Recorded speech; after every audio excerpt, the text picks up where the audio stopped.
Dana Laskowski mendapat celaka karena niat baiknya. Kemalangan yang menimpanya adalah contoh nyata dari ungkapan "no good deeds goes unpunished", sebuah ungkapan sarkastik yang artinya perbuatan atau niat baik seseorang seringkali mendapat balasan buruk dari orang lain.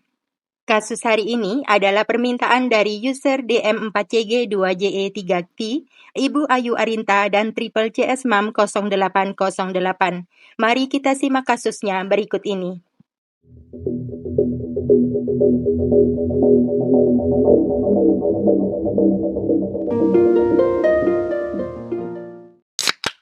Dana Laskowski lahir pada tahun 65 di kota kecil Puyallup yang berada di negara bagian Washington. Dana adalah tipe orang yang mudah berteman dengan siapa saja. Dia adalah pendengar yang baik, sangat keibuan, dan penuh perhatian. Tak heran bila cita-citanya adalah membuka daycare dan impian terbesarnya adalah menjadi seorang ibu. Pada tahun 1989, Dana menikah dengan kekasihnya Sam. Setelah 4 tahun berusaha mengatasi masalah kesuburan, akhirnya pada tahun 93, Dana melahirkan 3 putra kembar atau triplet. Sayangnya pernikahan Dana dan Sam berakhir pada tahun 2000 setelah 11 tahun berumah tangga. Dana bersama ketiga putranya pindah ke rumah baru sekitar 3 jam jauhnya dari rumah Sam. Dana bekerja sebagai neni untuk mencukupi kebutuhan hidupnya dan ketiga putranya. Di sela-sela kesibukannya, Dana membuka pintu rumahnya untuk siapa saja yang membutuhkan naungan. Salah satu yang paling sering menginap adalah Amanda, keponakan Dana, yang seorang pecandu dan akrab dengan anggota geng. Pada tanggal 31 Agustus tahun 2001, Dana tidak masuk kerja tanpa pemberitahuan. Dia juga tidak bisa dihubungi. Pasangan yang mempekerjakan Dana sebagai pengasuh kemudian melaporkan kekhawatiran mereka ke polisi dan meminta agar ada petugas yang memeriksa keadaan Dana. Beberapa petugas yang datang ke rumah Dana menemukan pintu depan dalam keadaan terkunci, sedangkan pintu belakang dalam keadaan sedikit terbuka. Mereka kemudian masuk ke dalam rumah untuk mencari Dana. Di ruang tengah mereka melihat ada seseorang berbaring di sofa, tertutup bantal dan selimut. Saat dibuka, sosok itu ternyata adalah jasad Dana Laskowski yang mereka cari. Posisinya sangat tidak wajar, tengkurap menghadap sofa, tetapi bagian atasnya seperti terpelintir menghadap ke atas. Waktu kematiannya diperkirakan terjadi sekitar tengah malam, sedang penyebab kematiannya adalah cekikan. Pelaku diduga punya kekuatan luar biasa hingga bisa memelintirnya sedemikian rupa. Semua orang sempat panik ketika menyadari ketiga putra Dana yang seharusnya tinggal bersamanya tidak ditemukan di sana. Sedangkan Sam, mantan suaminya, mendadak tidak bisa dihubungi. Sam menjadi orang pertama yang dicurigai atas kematian mantan istrinya dan raibnya ketiga putra mereka. Beberapa hari setelah kejadian, akhirnya Sam menelpon polisi dan menceritakan bahwa dia tidak kabur, melainkan pergi camping bersama ketiga putranya. Kebetulan ponselnya tidak mendapat signal karena lokasi camping yang terpencil, itu sebabnya dia tidak bisa dihubungi. Sam terkejut saat mendengar kabar kematian mantan istrinya, tetapi mengaku sedang berada jauh dari rumah Dana saat kejadian.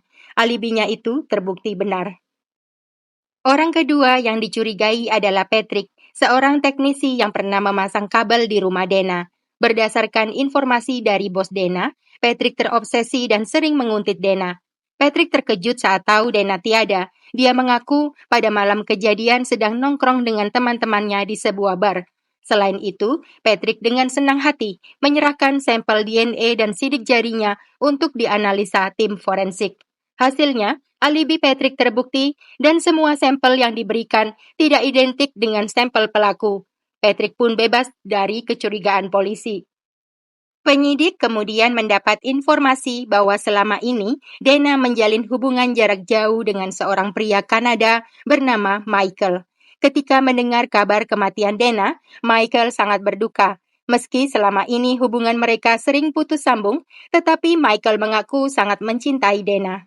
Anehnya, Michael tidak terlalu terkejut ketika mendengar Dana telah tiada. Dia mengaku sudah mendapat firasat buruk. Pada malam kejadian, Michael sempat berbicara di telepon dengan Dana dan dia merasakan ada yang tidak beres. Meski saat itu Dana mengaku baik-baik saja, tetapi Michael yang khawatir langsung berangkat mengunjungi Dana. Sayangnya, perjalanan Michael terhenti di perbatasan Amerika-Kanada karena masalah hukum. Pengakuan Michael itu dibenarkan oleh petugas perbatasan hingga penyelidikan pun kembali menemui jalan buntu. Secara kebetulan, penyidik menemukan pesan menarik dalam buku tamu yang disediakan selama upacara pemakaman Dana. Pesan itu ditulis oleh keponakan Dana yang bernama Amanda. Bunyinya, "Maaf, aku bukan keponakan yang baik untukmu. 34 hari bersih dan sadar, itu semua untukmu."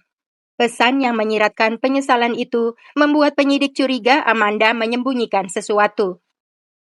Diketahui Amanda adalah seorang pecandu. Dia bersahabat dengan Emily Lowenborg, seorang anggota geng remaja The Park Rats. Keduanya sama-sama masih berusia 17. Selama ini, Amanda sering menginap di rumah Dana. Terkadang dia mengajak Emily. Saat diinterogasi, Amanda menuduh salah satu anggota geng bernama Blaine sebagai pelaku yang menghabisi tantenya.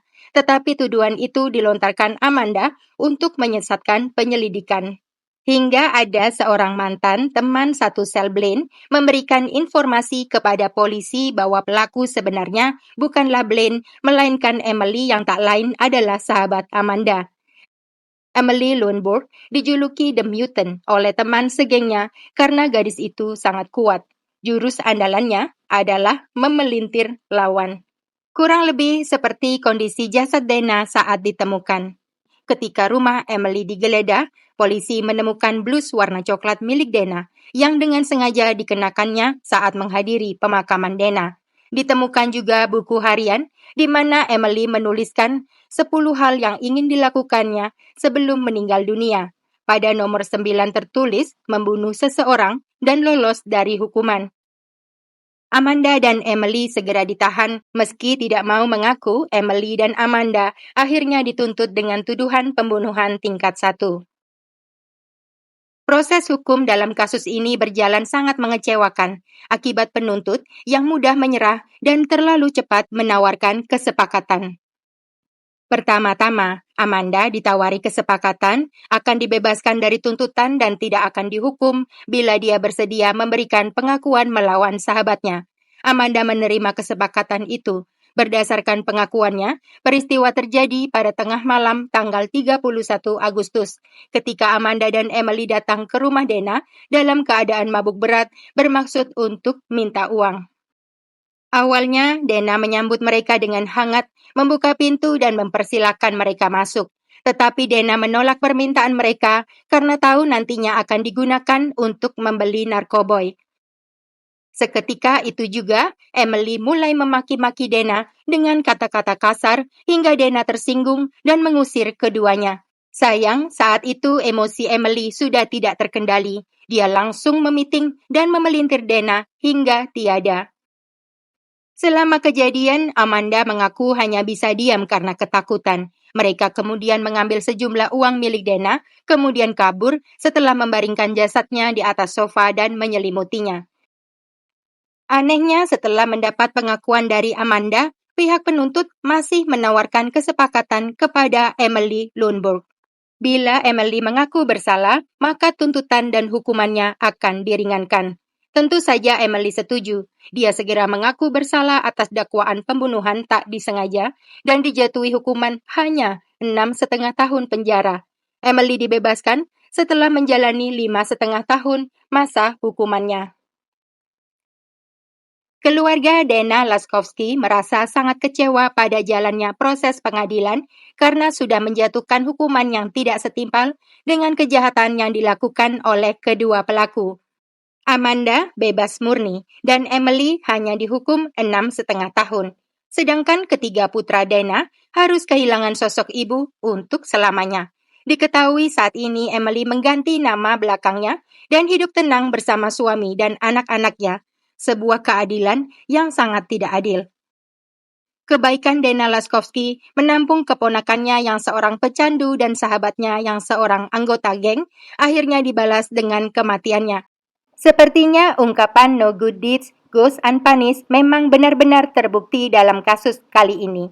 Lalu haruskah kita tidak berbuat baik karena takut akan balasan yang buruk. Bagaimana menurut kalian? Sekian dulu kasus hari ini, sampai bertemu dalam kasus berikutnya. Terima kasih.